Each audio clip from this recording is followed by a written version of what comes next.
So you're looking to level up your Cold War weapons faster, huh? Well, this video is a follow-up to a video I uploaded sharing the best methods to do so in Cold War. However, while everything in that video is still technically true, it only covered what you could do in Cold War itself. And nowadays, you can use Cold War weapons in Warzone. So I did some testing and am sharing with you the different methods available to gain weapon XP in Warzone and how they compare to what we've already covered for Cold War. This info isn't relevant for just free-to-play Warzone players only. Cold War owners are definitely going to want to listen up. And for those of you who played Modern Warfare, I have a little special tip for you towards the end of this video that will help you with your Cold War weapons.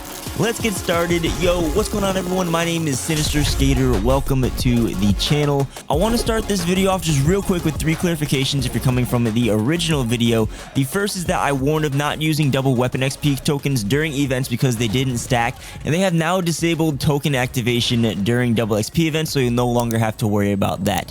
Second, I saw a lot of comments of people claiming they were getting X amount of levels in zombies mode after I said that it wasn't the greatest mode to level up your weapons in. And if you saw any of those and have doubts, I want to reassure you, zombies is still lacking in the XP department. A lot of those comments were coming in during a double weapon XP event, where my data in that video was during normal rates. And 3, Fireteam Dirty Bomb was the best mode to play in Cold War for weapon XP, but during double weapon XP events, XP is all over the place and not tracking properly. But as soon as the event ends, it's working fine and you're getting great XP rates in Fireteam Dirty Bomb. So it's something you may not need to worry about now because Warzone has introduced great alternatives, but just something you should be aware of if you're trying to grind weapons. So with that out of the way, let's dive into weapon XP levels in Warzone. So in Warzone, there's pretty much 2 ways that you can go about getting weapon XP. Both are going to be within the Plunder game mode, and you want to play Plunder instead of normal Battle Royale because in Plunder, you spawn with your loadout and can level up the weapon of your choice straight off the bat. You also have infinite respawns if you die. In Plunder, overall, it's just a little bit more relaxed compared to Battle Royale. The 2 different ways you can go about getting XP in Plunder is through getting kills or by completing contracts. I'm going to start off with just strictly going for kills in Plunder. Now in Plunder, 1 standard kill will give you just a little bit less than a kill in Fireteam Dirty Bomb. You're getting about 275 XP per kill compared to 300 XP that you get in Dirty Bomb. However, instead of 275 XP per kill, it's possible to get up to 450 weapon XP in Plunder for a team wipe, which is portrayed by the dark orange bar on the screen. And this actually happens quite a lot in Plunder because Plunder is full of a lot of solo players who are trying to do challenges and level up their weapons. And I'd say at least like a third of your kills are going to be team wipe kills. And when you're getting team wipe kills in Plunder, you're getting 50% more weapon XP than you are in Fireteam Dirty Bomb in Cold War. So on paper, this makes Plunder a better game mode to play than anything that you can do in the actual game of Cold War. But don't tune out just yet. You can get even more weapon XP from contracts. You'll still want to be in Plunder for these contracts, and you'll want to be doing these supply runs because they are simply the fastest contract to complete. All you need to do is pick up the contract. Preferably you'll have a helicopter to travel in between, or an ATV, or you can like die in parachute even, and then you'll head to the marked buy station to complete it. Now the weapon XP is granted for the weapon that you currently have in your hands at the time of completing the contract, so make sure that you have whatever weapon you're trying to level up out all of the time. 1 supply run will grant you 500 weapon XP, and when you go into overtime, which is like the last 3 to 4 minutes of a game, you'll be granted 750 weapon XP per contract, which is displayed by the dark purple graph on the screen. At first glance, it looks like the contracts are 100% the best way to go about getting weapon XP, but it all depends on your performance. Usually, you're not going to be completing as many contracts as you're getting kills in either of the game modes. I would say I average about 8 to 10 contracts a game. And there's also a good amount of games where I'm getting like 15 plus contracts. So if we put this into perspective, if you remember in the original video, I gained 16.5 levels in 45 minutes of playtime playing multiplayer.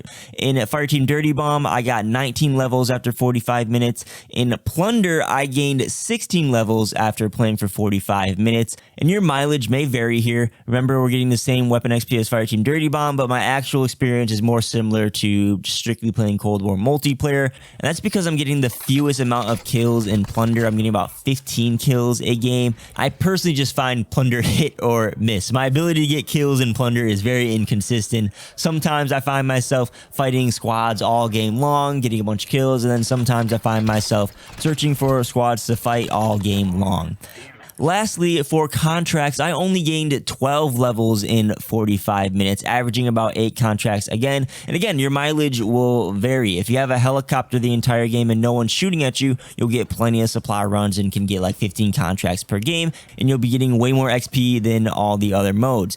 You'll also be getting more contracts done if you have a partner or if you run a full squad and have 2 teams of 2 going for all the contracts. Personally, even if I'm doing bad and end up getting less XP by doing contracts, it's my favorite way to go about it because it's just simply easy. It's like playing Helicopter Simulator. You're still playing Plunder too, so you can mix in kills as well to get even more XP. And it's also a great mode to play for weapons that you don't like using, like say the FFAR or any of the snipers, maybe the launchers, maybe the knife. Another reason I prefer contracts over anything else is because, here's my pro tip for you, especially for your Modern Warfare players, double weapon XP tokens.